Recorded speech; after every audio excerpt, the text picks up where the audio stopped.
Autumn, it's finally here, my fiends. The season of falling leaves and rising body counts. Tourists travel far and wide, cameras in hand, chasing that perfect, fleeting photo. But sometimes, beauty isn't something to admire. It's something to fear. Our little tale tonight concerns 3 such tourists. Their quest for the perfect picture leads them into a grave's sake of trouble. So grab your cameras, kiddies, and keep your roots planted. It's time for a little fall foliage fright. I call this one Leaf Peepers. The quiet borderlands town of Hemlock Ridge was a kaleidoscope of color in October. Every tree in sight was saturated in fiery tones, bright orange, shocking yellow, and an aggressive, almost unnaturally deep crimson. Tourists crowded the streets, phones and cameras poised, all eager to capture autumn's fleeting perfection. Melanie drove their compact SUV slowly, phone balanced precariously on the steering wheel as she took a burst of photos. Oh my, Clara, look at that maple. It's practically vibrating with color. This is going to break the internet. Best trip ever, she gushed. Clara, sitting in the passenger seat, took in the scenery with a cautious air. This is insane, Clara muttered. I've never seen anything like this. It kind of looks like the trees are on fire. Derek, scrolling his feed from the back seat, scoffed. Relax, ladies. It's just leaves. They change every year. Nothing to write home about. Clara glanced at him. You're enjoying this, aren't you? Or just humoring us? Derek yawned. I'm enjoying watching you two overreact. This town feels awfully quiet though, doesn't it? And I've seen 3 locals giving our car the same unsettling look. Come on, Clara. You're always worried about something. Let's just enjoy it. Melanie pulled into the gravel lot of a general store. They're just small town people, that's all. Come on, I need 10 minutes for coffee and we're hitting the trail. The guide says the Crimson Spine Trail has the best light right now. Clara forced a smile, though she couldn't shake the feeling that something about this town, this forest, was off. As the others headed for the store, Clara lingered, looking across the road at the dense woods. An old woman hunched under a heavy coat, raking leaves nearby, scanned every tourist with distinct disapproval. Clara approached her. Excuse me, it's beautiful, isn't it? The old woman stopped raking, her face impassive. It's beautiful if you keep to the main paths, that's all. What happens if we don't? Clara asked. Is the ground too muddy? No, it's not the ground. It's the color, the woman said, her voice a low rasp. The trees, they take what they need. You see the beauty, but you don't see what it costs. Don't go into the deep color. Derek emerged from the store carrying a 6-pack. Hey, Clara, quit bothering the locals. She probably thinks your yoga pants are a menace. Let's go, the light's fading, and Melanie's having a meltdown about shadows. The old woman turned her back and resumed her raking with an unnaturally violent vigor. Clara's stomach nodded. She followed Derek. See that? Clara said. The locals, they're paranoid. Derek cut in. Old-timers trying to scare tourists. Don't worry about it. Melanie was already at the trailhead, snapping a picture of the Crimson Spine Trail sign, which was partially obscured by creeping red vines. Look at this light. Guys, this is it. This is gold, she exclaimed. Clara cast one nervous glance back.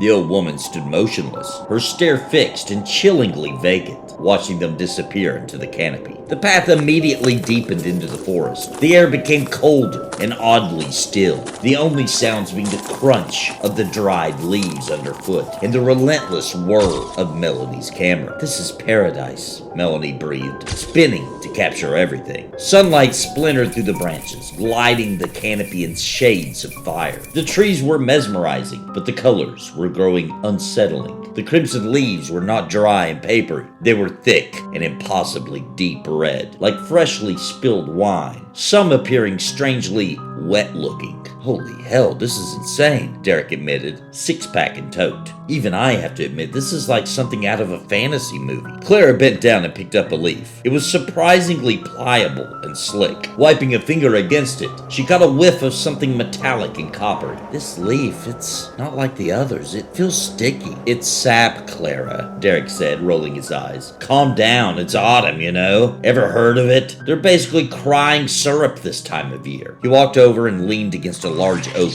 for a picture. When he pulled away, he noticed a streak of dark red coating the back of his hand. It was thick, like paint. Ugh, gross. Okay, that is not sap. Oh, perfect. Hold still, Melanie demanded. I need a close-up of the contrast. The blood-red tree sap in your gross man hand. As Melanie snapped the picture, a low, dragging sound came from the thicket just off the trail. Then a high, ragged wail split the air, shattering the calm. Did you hear that? Clara whispered. The hairs on her arms stood on end. Probably just an animal. Or one of the local crazies stalking us, Derek joked, but the sound had clearly unnerved him. Clara's eyes scanned the forest, noting every irregularity. Leaves shifted when no wind blew. Branches flexed as if they were testing the air. The forest whispered with intent, rustling leaves in patterns almost like language. The trio pressed further, the trail narrowing as the canopy thickened. Every step they took carried the weight of invisible eyes, watching, calculating.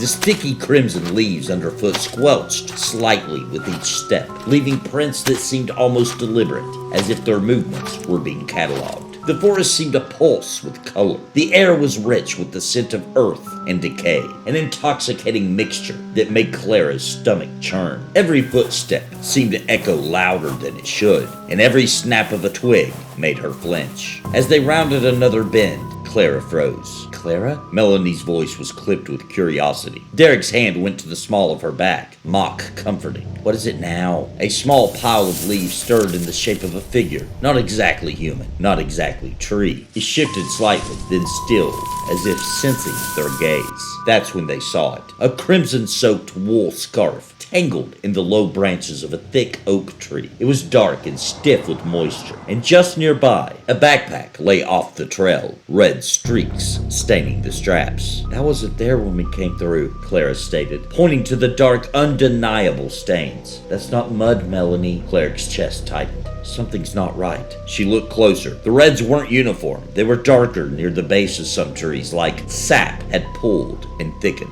Okay, that's creepy, Derek conceded, his voice losing its cocky edge. Oh my gosh. Her hands trembling slightly, she photographed the scarf. Someone's hurt. Yeah, we're turning back. This is not worth the exposure. As Derek turned to leave, the path behind him was blocked. A massive, thick root that wasn't there moments before had snaked out of the soil and sprawled across the trail, looking like a dull, muscular limb. That root wasn't there before, Clara breathed. Derek cautiously placed a foot on the thick root to step over it. It shifted, a slow, almost imperceptible movement, causing Derek to pull his foot back with a sharp cry. Whoa, did you feel that? A rustle behind them made all three spin. A branch whipped towards Derek's face. He yelped and staggered back. Another branch snapped, slowly, narrowly, missing Mel. They now knew, with a certainty that chilled them to the bone, it intended to keep them. In the distance, a long, slender branch from an overhead maple tree dipped down and scraped aggressively against the roof of the SUV parked just beyond the clearing. A loud, grating sound. The scraping was not random, like a fingernail across glass. The forest was showing its teeth. It felt predatory and very, very hungry. The grating sound on the SUV roof was the final, undeniable proof. This was not nature. It was intelligence. It was hunger. Clara shoved Melanie back towards the trail, her voice thin with terror. We need to get out of here. Now! It's not just trying to block the way. It's hunting us. Derek, his face stripped of all bravado, was already scrambling. It's attacking the car. We have to run, but where? The roots block the only path out. Which way is out? We came from over there, right? But as he pointed, the entire forest floor seemed to groan. The thick, muscular root that had previously blocked the path now unfurled, lifting its end slightly and sweeping the dirt like a colossal blind tentacle. It wasn't moving randomly. It was searching. The realization hit Clara with a cold, sickening shock. She looked at the blood-red leaves, slick with moisture. It wasn't sap. It was nourishment. The aggressive crimson color wasn't a seasonal change. It was a permanent, horrifying mutation. The leaves, Claire shouted, stumbling back. The red. It's not foliage. It's the blood. The trees are turning this color because they're feeding. They're drinking from the soil. Did that just move? Melanie screamed. Claire swallowed hard. It's alive. Everything here, it's alive. Melanie finally stopped snapping photos, her phone dropping to the ground with a soft thud. The spectacle had crossed the line into an undeniable mortal threat. She stared horrified at the nearest birch tree. Its bark was weeping a thick, dark red sap that ran down its trunk, giving the wood a strange, engorged look. That old woman, she was telling the truth, Derek muttered, clutching the six-pack of beer like a shield. The trees are eating people. As he spoke, a dozen smaller, thinner roots sprang from the soil nearby, coiling and wriggling like a nest of disturbed vipers. They wrapped tightly around the victim's scarf, yanking it taut and tearing it apart with a disgusting tearing sound. The force was demonstrating its power, and it was horrifyingly efficient. They turned, desperately dashing to the SUV in the small clearing. The branches overhead, once merely decorative, were now weaving together, forming a tangled, thorny net above their heads. They flailed, whipping the air, forcing the trio to duck and crawl rather than run. The trio ran, hacking at roots, dodging, snapping branches. Every motion seemed to provoke the force further. Even the air felt thick, heavy with iron and sap. Cries echoed from deep within the trees. Other tourists, the forest claiming them. The red leaves weren't decorative, they were trophies. Claire's mind raced, paths twisted back upon themselves, as if the force was reshaping the trail, herding them into a trap. Escape attempts triggered more attacks. The forest wasn't merely alive, it was strategic. Derek, leading the frantic charge, let out a choked cry as his foot caught on something hidden deep beneath a thick drift of scarlet leaves. He went down hard, his hands sinking into the damp, sticky foliage. "Move, Derek! Move!" Claire screamed, but Derek was frozen. He was staring at the ground where a slick, dark crimson stain was spreading from a cold, clammy protrusion. It wasn't a root or a rock, it was a human hand, sticking straight up from the ground like a grotesque, silent pointer. The cuff of a shredded, bloody sleeve was visible just below the surface. Derek scrambled backward, spitting leaves. They're under the ground. Go, get to the car, he yelled, his voice cracking with fear.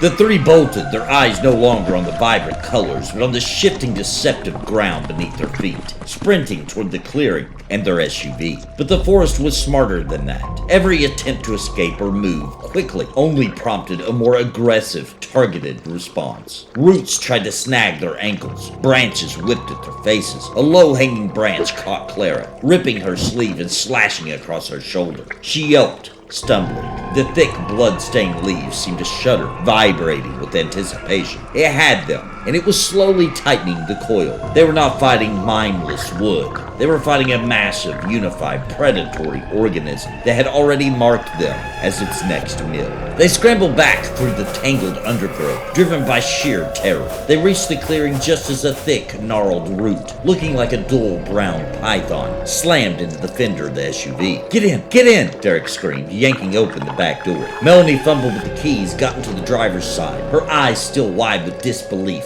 more than fear. Clara threw herself into the passenger seat as Derek dove into the back. The engine roared to life, but the wheels spun uselessly on the newly shredded gravel. The force was attacking in earnest now. A thick, whip-like branch, laced with sharp, twig-like thorns, lashed out and smashed the front windshield, spraying shattered glass across Clara's face. The crimson leaves outside looked like thousands of hungry mouths, pressing against the remaining glass. Derek, frantic, wrestled the steering wheel away from Melanie, trying to rock the car free. Go!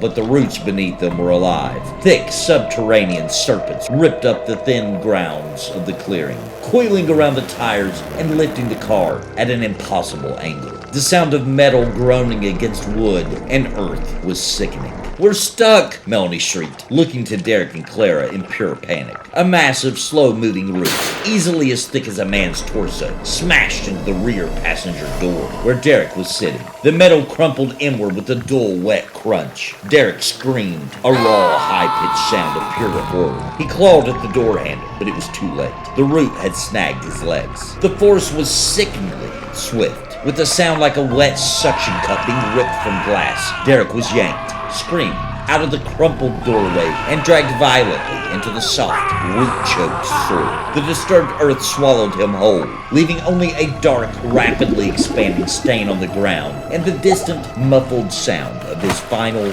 choking plea. Clara scrambled to unbuckle her seatbelt. "Melanie, move! We have to go!" But Melanie had frozen. She was staring at the leaves, which now seemed to drip with an even deeper, almost black-red color. The visual spectacle had captivated her to the very end. A thick, thorny vine covered in the bright, blood-red sap shot through the broken windshield like a spear, wrapping furiously around Melanie's throat. She choked, clawing uselessly at the rough wood.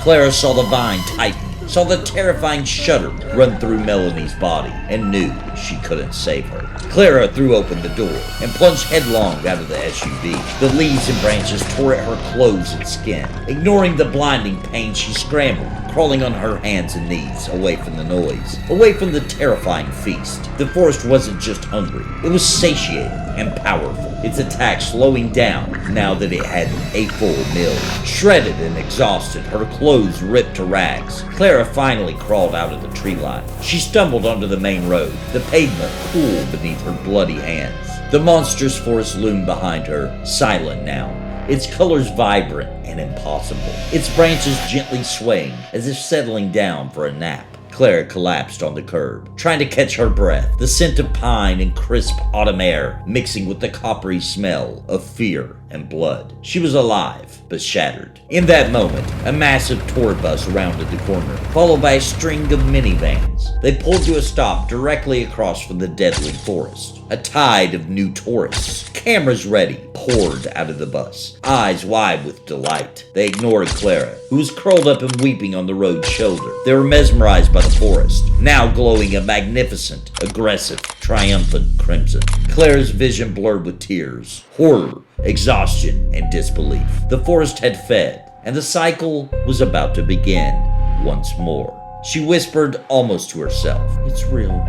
It's all real." A small child wandered ahead of his mother, plucking a fallen leaf that had drifted onto the asphalt. He held it up, dripping sticky, red sap between his tiny fingers. "Look, Mommy, it's bleeding."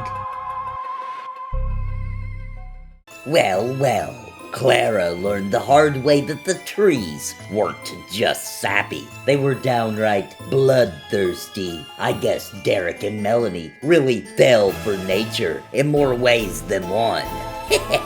Remember, my little shutterbug scavengers, next time you're out leaf peeping, don't wander too deep, or the forest might just leaf you for dead.